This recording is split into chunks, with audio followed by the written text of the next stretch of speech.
அனைத்து நல்லுள்ளங்களுக்கும் வணக்கம். நான் ஆகே பேசுகிறேன். விக் மாசம்போட நெக்ஸ்ட் சேனல் வழக்கமாக உலக செய்திகள். பட் இன்றைய சிறப்பு செய்திகள் நம்ம பங்களாதேஷில் ஒரு அவசர நிலை பிரகடனப்படுத்தின மாதிரி.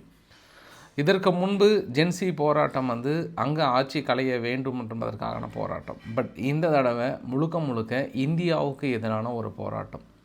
அங்கே நடந்த போராட்டம், நடந்த கலவரம், சுற்றி எல்லா சம்பவமும் பார்த்தோம் அப்படின்னா அந்த ஜென்சி போராட்டத்தினுடைய அந்த கலவரக்காரர்களுடைய மிக முக்கிய நோக்கமே இந்தியாவுக்கு எதிரான ஸ்லோகனாக தான் இருந்தது. அங்கே இருக்கக்கூடிய பத்திரிகை நிறுவனங்கள், கிட்டத்தட்ட 3 பத்திரிகை நிறுவனங்கள் அடித்து நொறுக்கப்பட்டு சுத்தமாக எரிச்சிட்டாங்க. என்ன காரணம்? இதற்காக இந்தியா மீது இந்த அளவுக்கான வன்மத்தை கக்கி இருக்கிறார்கள். இந்தியா இனி என்ன செய்ய வேண்டும், இதுக்கப்புறம் அவங்களோட பிளான் என்ன, இந்தியாவோட பிளான் என்னவா இருக்குன்றதை இந்த வீடியோ பதிவில் இருக்க போகிறது. குறிப்பாக இன்றைக்கு என்ன பண்ணியிருந்தாங்கன்றதையும் பார்த்துடலாம். குறிப்பாக இன்று விடிய அதாவது அதிகாலை ஒரு 3 மணிக்கு ஆரம்பித்த இந்த போராட்டம் 5 மணிக்குள்ளே எல்லாத்தையும் கொளுத்தி தீர்த்துட்டாங்க. என்ன காரணன்றதை பார்க்க போகிறோம். ஸோ வீடியோக்குள்ளே போகிறதுக்கு முன்பு நீங்கள் நம்ம சேனலை சப்ஸ்கிரைப் பண்ணலாம். சப்ஸ்கிரைப் பண்ணிட்டு வாங்க. மறக்காம பெல் பட்டனை கிளிக் பண்ணி ஆல் ஆப்ஷன்ஸ் கொடுங்க. வீடியோக்குள்ளே போகலாம்.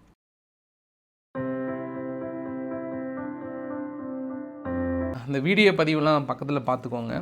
இது பங்களாதேஷில் நடந்த கலவர காட்சிகள். அங்கே இருக்கக்கூடிய போராட்டக்காரர்கள் இந்தியாவுக்கு எதிராக ஸ்லோகனை எழுப்பி எங்கெல்லாம் அடித்து உடைக்க முடியுமோ, எங்கெல்லாம் கொளுத்த முடியுமோ, என்னெல்லாம் பண்ண முடியுமோ அத்தனையும் பண்ணி வைத்திருக்காங்க. சரி, என் மனசுக்குள்ளேயும் தோணுச்சு, உங்கள் நாட்டுக்குள்ளே நீங்கள் கொளுத்துனீங்கன்னா அது உங்களுக்கு தாண்டா இழப்பு, நம்மளுக்கு ஒன்றும் இழப்பு இல்லை அப்படின்னு நான் இன்னொரு என் மனசுக்குள்ளேயும் தோணுச்சு. நம்ம இந்தியா மீது எதிர்ப்பு காட்டுறதா இருந்தால் நீங்கள் எங்கே போய் சேதாரத்தை ஏற்படுத்துறீங்க, அது யாரோட பொருளாதாரத்துக்கு ஒரு இழப்பு ஏற்பட்டிருக்கோம் அப்படின்றது இன்னொரு இடத்துல கேள்விக்குறியாக போட்டுக்கலாம். சரி, இது எங்கிருந்து ஆரம்பிச்சது? இது மிக முக்கிய காரணம் என்ன? ஏன் இந்த ஜென்சி போராட்டம் இந்தியாவுக்கு எதிராக மாறியதென்றால், கலவரக்காரர்கள்ன்றதை விட இந்த ஸ்டூடெண்ட் ஆர்கனைசேஷனோட தலைவன், அவன் பேர் ஓஸ்மான் ஹேடி ஒரு 4 நாளுக்கு முன்பு தாக்காவில் மர்ம நபர்களால் சுடப்பட்டிருக்கிறார். அந்த மர்ம நபர்களால் சுடப்பட்டு மருத்துவமனையில் ரொம்ப அபாய கட்டத்தில் இருந்திருக்கிறார். அபாய கட்டத்தில் இருந்து தொடர்ந்து சிகிச்சைகள் அளிக்கப்பட்டிருக்கிறது. அந்த தாக்காவில் இருக்கக்கூடிய சிங்கப்பூர் மருத்துவமனை, அந்த மருத்துவமனையில் தான் உயர்தர சிகிச்சை கொடுக்கப்பட்டிருக்கிறது. சரி, அவன் மீது துப்பாக்கி சூடு நடத்துறதுக்கும் இந்தியா மீது வெறுப்பு காட்டுவதற்கும் என்ன காரணம் அப்படின்னா, அவனுடைய முக்கியமான நோக்கம் என்ன? அவனோட முக்கியமான நோக்கம் என்ன அப்படின்னா, இந்த ஒரு அனிமேஷன் வீடியோ காட்டுறேன் பாருங்கள். இந்த அனிமேஷன் வீடியோவும் பக்கத்தில் இருக்கக்கூடிய ஒரு இந்தியனுடைய புகைப்படத்தையும் அவன் வெளியிட்டிருந்தது. அவன் இந்த கான்செப்டை வச்சு தான் போராட்டம் பண்ணுறான்.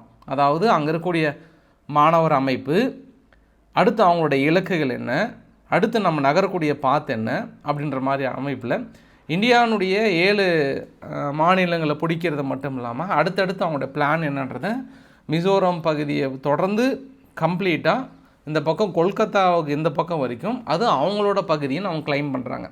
அதாவது பிரிட்டிஷ் காலத்தில் 1757 இந்த பகுதியெல்லாம் நம்ம பங்களாதேஷ் பகுதியாக இருந்தது. அதுக்கப்புறம் பிரிட்டிஷ்காரராக பார்த்து இந்தியாவுக்கு கொடுத்துட்டாங்க.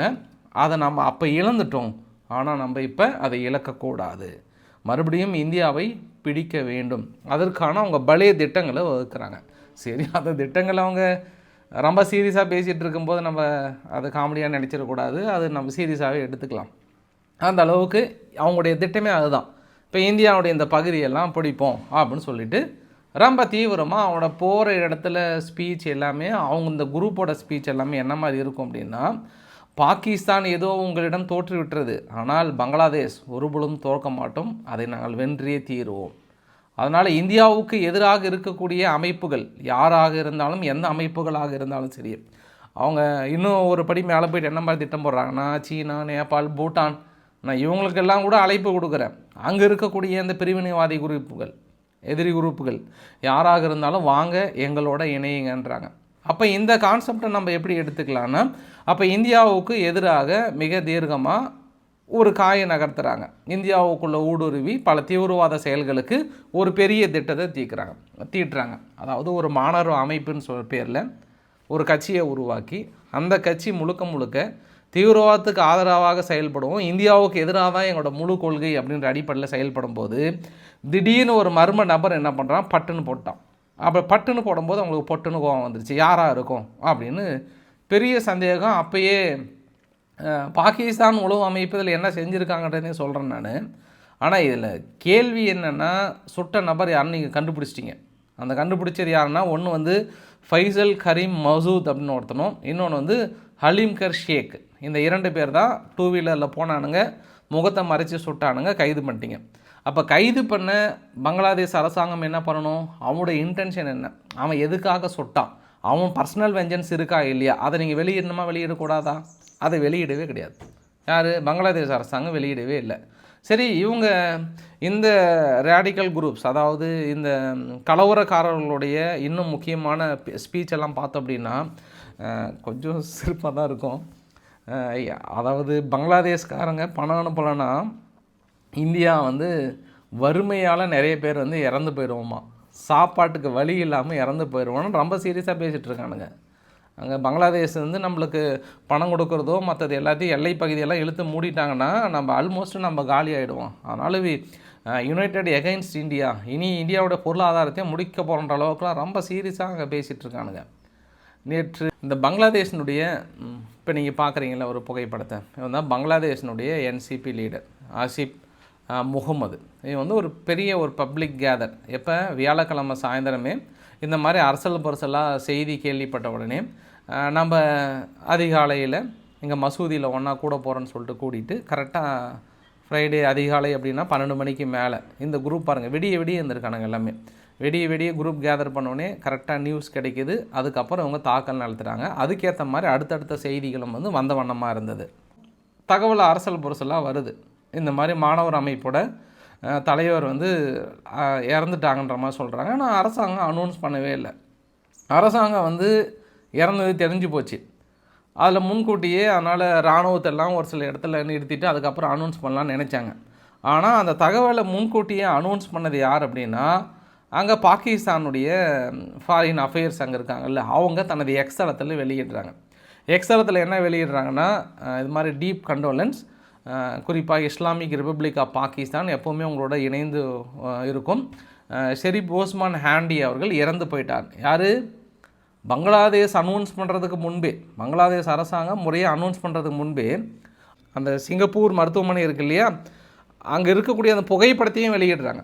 எக்ஸ்தலத்தில் தனது புகைப்படத்தையும் வெளியிட்டு அடுத்தடுத்த பாகிஸ்தானுடைய அனுதாபிகள் எல்லாமே எக்ஸ்தலத்தில் என்ன வெளியிட்டிருந்தாங்கன்னா, இது நமக்கு எதிராக தொடுக்கப்பட்ட ஒரு போர், இந்தியாவுக்கு எதிராக பிரகடனம் செய்த மாபெரும் ஒரு தலைவர் வெட்ட வெளியில் ஒரு அன்னோன்மன் சுட்டு கொள்கிறாங்க அப்படின்னா இனியும் நம்ம உறங்கி கொண்டிருந்தால் நம்ம ஆத்மா சாந்தி அடையாது, விழித்து கொள்ளுங்கள் இளைஞர்கள், முழித்து கொள்ளுங்கள் அப்படின்னு அடுத்தடுத்த ட்வீட், அந்த ட்வீட்டெல்லாம் வந்து பார்க்க முடியுது.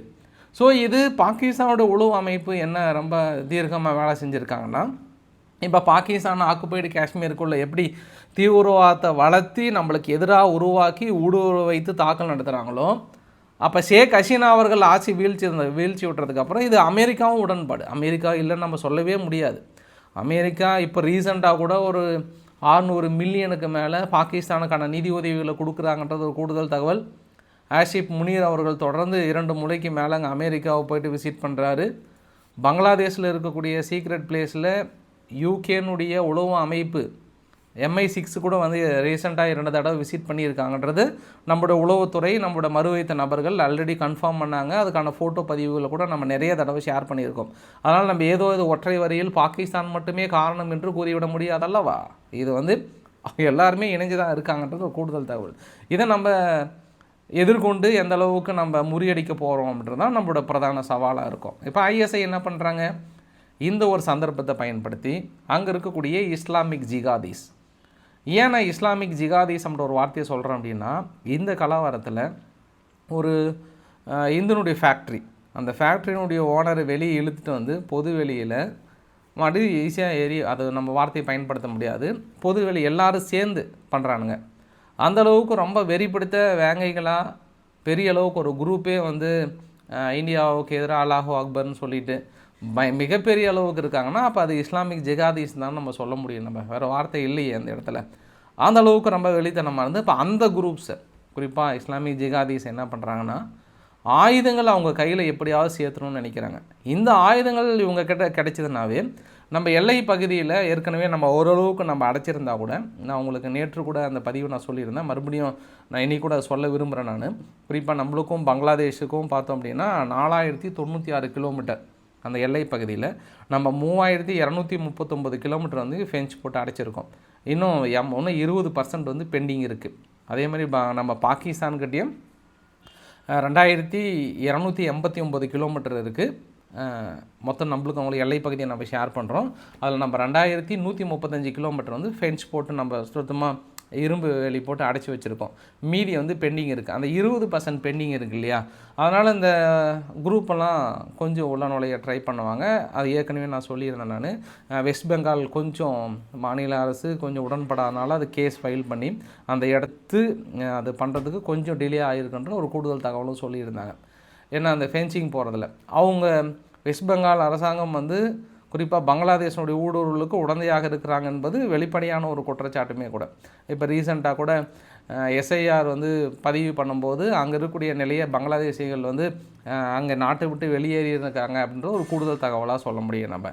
ஸோ அந்த எல்லை பகுதி எல்லாமே இந்தியாவுக்கு மிகப்பெரிய ஒரு சவாலாக இருக்கின்றது சூழ்நிலை.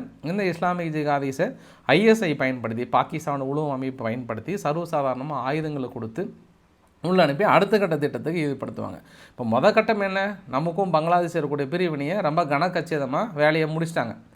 இந்தியாவுக்கு இது ஒரு மிகப்பெரிய ஒரு சவால். இந்த பக்கம் பாகிஸ்தான், இந்த பக்கம் பங்களாதேஷ், அந்த பக்கம் சீனா, அடுத்து நேபாள், அந்த பக்கம் இதாகிடுச்சுன்னா இன்னும் அவங்க கரெக்டாக தான் கணக்கச்சிதமாக தான் பண்ணிகிட்டு இருக்காங்க. இந்தியாவுக்கு எதிராக எல்லா குரூப்பும் சேர்த்தி தான், அமெரிக்கா, இந்த MI16 எல்லாத்தையும் சேர்த்தி தான் சொல்கிறேன் நான். சரி, இந்த குரூப் இந்த திட்டத்தை எல்லாம் தாண்டி அதுக்கப்புறம் அந்த ஃப்ரைடே ப்ரேயர் முடிஞ்சு இந்த பெரிய அளவுக்கு அந்த ஒரு குரூப் வந்து நகர்றாங்க இல்லையா, நகர்ந்ததுக்கப்புறம் என்னாச்சுன்னா கரெக்ட் அங்கே இருக்கக்கூடிய டெய்லி ஸ்டார் நியூஸ் பேப்பர், அந்த டெய்லி ஸ்டார் நியூஸ் பேப்பரில் ஒரு 50 பேர்த்துக்கு மேலே இருக்காங்க.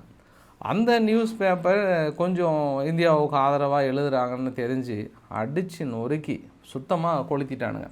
அங்கே இருக்கக்கூடிய 50 பேர் பக்கம் 30 பேர் மேலே ஜேர்னலிஸ்ட் மேலே எல்லாம் தூங்கியிருப்பாங்க. அவங்கள கஷ்டப்பட்டு கீழே கொண்டு வந்து சேர்த்துறதுக்குள்ளே அவங்களுக்கு போதும் ஆயிடுச்சு. அவங்களோட எடிட்டர், சீஃப் எடிட்டர் வந்து நருல் கபீர்னு சொல்லிட்டு, நருல் கபீர் அவர்கள் அந்த கும்பலில் மாற்றி அவர் அடின்னு அடித்து அதுக்கப்புறம் அவங்கள கொண்டு வந்து மீட்கிறதுக்குள்ளே போதும் ஆயிடுச்சு. மறுபடியும் இந்த ஷேக் ஹசீனா அவரோட உறவுக்காரங்க வீடெலாம் இருக்குது. அந்த உறவுக்காரங்க வீடு, அவாமி லீக்கோட ஆஃபீஸ், அந்த அவாமி லீக்கோட ஆஃபீஸ், இது எல்லாத்தையும் எந்த அளவுக்கு கொளுத்த முடியுமோ கொளுத்தி அங்கே இருக்கக்கூடிய பொது சொத்துக்களை எந்த அளவுக்கு சேதப்படுத்த முடியுமோ சேதப்படுத்துகிறாங்க. இதில் குறிப்பு என்ன அப்படின்னா, இந்தியானுடைய ஹை கமிஷன் டாக்காவில் இருக்குல்ல, அதன் மீது ஒரு தாக்கல் நடத்த முயற்சி. இந்தியானுடைய அசிஸ்டன்ட் ஹை கமிஷனர் ராஜாஷின்னு சொல்லிட்டு அந்த இடத்துல இந்தியாவுடைய அசிஸ்டன்ட் ஹை கமிஷனர் வந்து கலூனான்னு சொல்லிட்டு, அப்புறம் இந்தியாவுடைய அசிஸ்டன்ட் ஹை கமிஷனர் சிட்டாங்காங், இந்த பகுதியில் எல்லாமே பெரிய அளவுக்கு தாக்கல் நடத்த ட்ரை பண்ணுறாங்க. அவங்க கிட்டத்தட்ட 4 இந்தியாவுடைய டிப்ளமேட்டிக் மிஷன்ஸ் இன் பங்களாதேஷில் கடந்த 36 மணி நேரம் வரைக்கும், இதுக்கு முன்னாடியே அவங்க பெரிய அளவுக்கு பிரச்சனை வெடிக்க ஆரம்பித்தது, இந்தியாவுக்கு எகென்ஸ்டாக பேச ஆரம்பித்தாங்க. கொஞ்சம் கொஞ்சமாக இந்தியாவுடைய தூதரங்கள் மீது தாக்கல் நடத்த ஆரம்பித்தாங்க. இந்தியாவுடைய தூதரங்கள் அஃபீஷியலாக க்ளோஸ் பண்ணாங்க. க்ளோஸ் பண்ணால் கூட அடித்து நுழைய போன்ற மாதிரிலாம் சொன்னாங்க. அதுக்கப்புறம் உள்ளே இருக்கக்கூடிய ஹை கமிஷனர் அஃபீஷியல்ஸ் எல்லாம் என்ன பண்ணாங்கன்னா, நாங்கள் பிணைய கைதிகளாக பிடிக்க போகிறோம், எங்களுக்கு ஷேக் ஹசீனா அவர்களை திருப்பி கொடுத்தா மட்டும் தான் நாங்கள் விடுதலை பண்ணுவோன்ற அளவுக்கு வந்து ரொம்ப வெறி கொண்ட வேங்கைகளாக இருந்தாங்க. ரொம்ப வெறி பிடிச்சி தெரிஞ்சிருந்தாங்க. சும்மா கையில் கம்பு கத்தி பார்க்குற இடம்லாம் அடி தான், யாரும் இன்னும் குறைஞ்சதுக்கெல்லாம் இல்லை, சீக்கிரமாக முன்னேறிடுங்க. அது ஜென்சி போராட்டம் இந்த அளவுக்கு பங்களாதேஷை ரொம்ப வெறி கொண்டு இருக்கிறாங்க, ரொம்ப சீக்கிரமாக முன்னேறிடுவாங்க அப்படின்னு இது குறிப்பிட்டு தகுந்த விஷயமாக சொல்லலாம். ஏன்னா இதுக்கப்புறம் அவங்க என்ன மாதிரியான முடிவுகள் எடுக்க வராங்கன்னு தெரியல. ஏன்னா முழுக்க வன்முறையால் மட்டும்தான் அதுக்கு தீர்வு கிடைக்கும் அப்படின்னு அவங்க முடிவு பண்ணிட்டானுங்க. முடிவு பண்ணிவிட்டு இந்த தாக்குதலை முன்னெடுத்திருக்காங்க. இந்தியா முன்னெச்சரிக்கையாக அங்கே இருக்கக்கூடிய ஹை கமிஷனரை வந்து க்ளோஸ் பண்ணியிருக்காங்க. க்ளோஸ் பண்ணதுக்கப்புறம் இன்றைக்கி அடுத்த விதமான அறிவிப்பு என்ன வரப்போகுதுன்னு தெரியல. பட் இருந்தாலும் இன்னொரு வேலையும் பண்ணி வச்சுருக்காங்க. நேற்று இந்தியனுடைய மீனவர்கள் அங்கே பங்களாதேஷனுடைய எல்லை பகுதியில் கரெக்டாக நம்ம ஃபிஷரை வந்து இடிச்சிட்டு ஒரு 8 பேர் பக்கம் இருந்திருக்காங்க, 5 பேர் மிஸ் ஆகிருக்காங்க. எங்கே போனாங்கன்னே தெரியல அவங்க இடித்ததில்.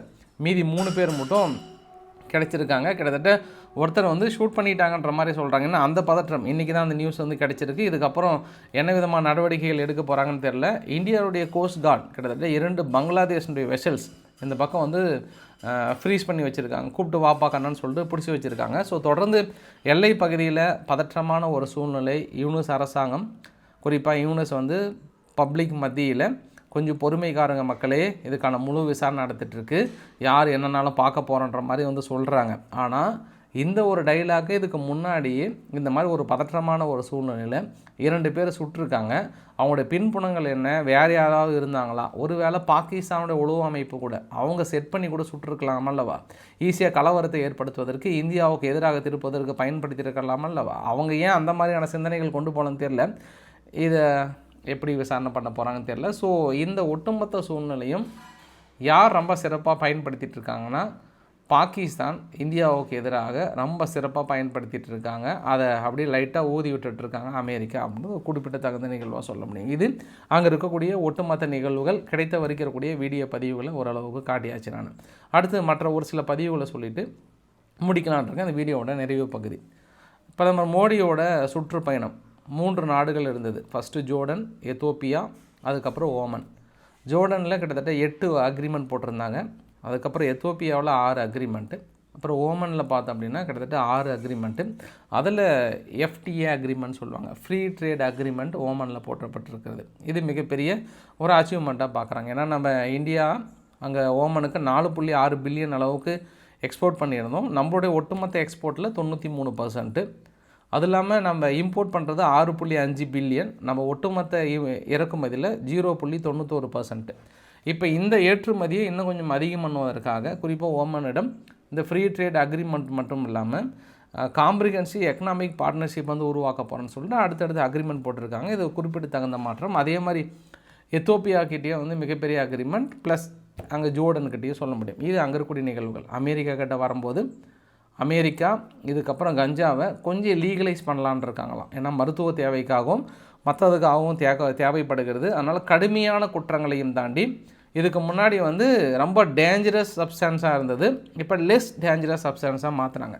அப்படின்னா ரொம்ப சர்வசாதாரணமாக அங்கே புகைக்கிறது மீதியெல்லாம் யூஸ் பண்ணிக்கலாம். ஸோ இதே நாடு தான் போதைப் பொருளுக்கு எதிராக வெனிசுலா மீது தாக்கல் நடத்துவதற்கு ஊர்ஜிதமாகறாங்க. காரணம் என்ன, போதைப் பொருளில் கடத்துகிறாங்கன்றாங்க. ஆனால் இதே இவங்க தான் இல்லை ஒன்றும் பிரச்சனை இல்லை, கஞ்சா வந்து நாங்கள் லீகலைஸ் மருத்துவ தேவைக்கெல்லாம் வரதுனால இது இலீகல் மார்க்கெட்டை ஒழிக்கணுன்றதுக்காக லீகலாக கொண்டு வரண்டாங்க. ரீசெண்டாக ஜெர்மனி கொண்டு வந்திருக்காங்க, ஐரோப்பாவில் ஒரு சில நாடுகள் கொண்டு வந்திருக்காங்க, மேபி கனடா கூட அந்த லிஸ்ட்டில் இருக்குதுன்னு நினைக்கிறேன் நான். இவங்கெல்லாம் கொண்டு வந்திருக்காங்க. அப்புறம் சுவிட்சர்லாந்து வந்து கொண்டு வந்திருந்தாங்க. இப்போ இவங்களும் அந்த வரிசையில் சேர்ந்துட்டாங்கன்றது ஒரு கூடுதல் தகவல். வெனிசுலா மீது தாக்கல் நடத்துகிறீங்களா, யுஎஸ் காங்கிரஸ்கிட்ட பர்மிஷன் வாங்குறீங்களா? அவங்ககிட்ட பர்மிஷன் வாங்கணும்னு அவசியம் கிடையாது, அவங்கக்கிட்ட சொல்லணும்னு அவசியம் கிடையாது. சொன்னோன்னா விஷயத்தை லீக் பண்ணிவிடுவாங்க. அப்படி ஒரு விஷயத்தை நான் சொல்லவே மாட்டேன்ட்டாங்க. சரி ரொம்ப சீக்கிரட்டாக வச்சுக்கோங்க அப்படின்னு நினச்சிக்கலாம். அப்புறம் இன்னொரு, இந்த ப்ரவுன் யூனிவர்சிட்டிக்குள்ளே நடந்த துப்பாக்கி சூடு ரொம்ப பெரிய அளவுக்கு அனௌன்ஸ்மெண்ட்லாம் கொடுத்தாங்க. திடீர்னு பார்த்தோம் அப்படின்னா ப்ரவுன் யூனிவர்சிட்டிக்குள்ளேயே ஒரு ஸ்டோரேஜ் ரூம் இருக்கான். அதில் பார்த்தோம் அப்படின்னா அதில் இறந்து கிடந்தான்ற தகவல் இப்போது வந்திருக்கிறது.